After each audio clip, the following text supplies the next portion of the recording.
When a U.S. soldier is injured on active duty, there are protocols in place to protect both their military pay and their medical care. But our Taking Action reporter Jackie Calloway found the Army all but abandoned one of their own. Jackie? Richey's Kenny Howard was called to active duty last year. He reported for deployment training. It was there he got hurt, and he says the Army cut him loose and let him down.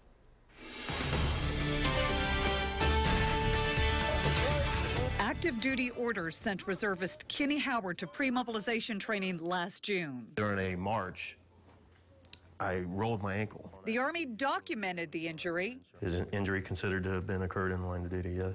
Weeks later, Kenny reported to pre-mobilization training at Fort Hood to prepare for deployment to Afghanistan.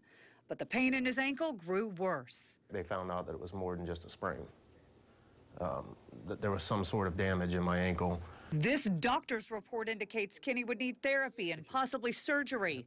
But instead of treating this soldier, the Army sent him home under what is known as a refrad order. This is the paper that sent me home. The refrad classifies a soldier as having had a pre-existing injury unrelated to the military.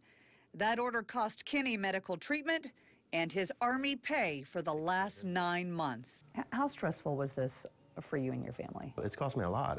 They sent me home, and since then, my family and I have struggled, threatened with eviction many times.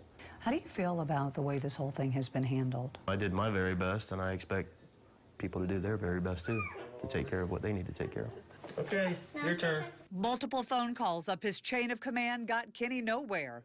In February, I relayed his story to the Army's Public Affairs Office. And then I started getting phone calls from other members of the service saying, hey, we're getting it taken care of. The Army has now approved a line of duty order, which shows Kenny was injured while on duty, and it qualifies him for pay and medical care. I have faith now that the wheels will be turning.